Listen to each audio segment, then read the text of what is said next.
If we think back on time we spent maybe with our own kids or as kids ourselves, in many cases, this story, A Christmas Carol, is part of that tradition. Dickens's story, A Christmas Carol, is one way that we can sort of experience in story this traditional sort of cultural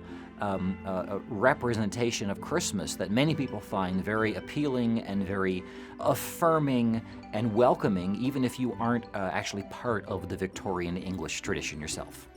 We don't think of Scrooge as a bad guy, because certainly by the end of the story,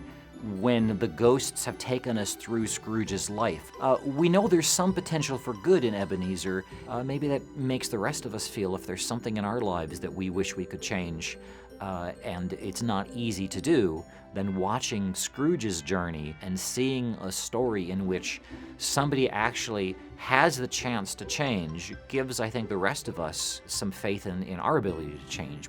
Every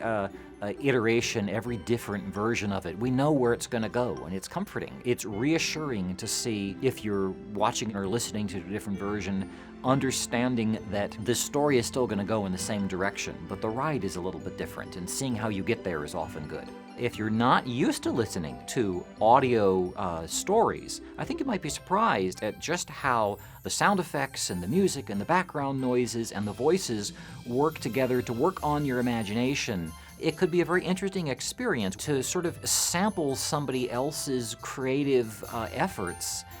to help you engage in a story that maybe you know well already, but hearing a different version of it will, I think, touch your heart and engage your mind in your imagination, and maybe bring some new meaning to a story that maybe you haven't looked at in a while. If you haven't actually read the whole story, there is more to the story than any one film can come across. It's the characters, it's the setting, it's the plot that you're familiar with, but told with music and sound effects and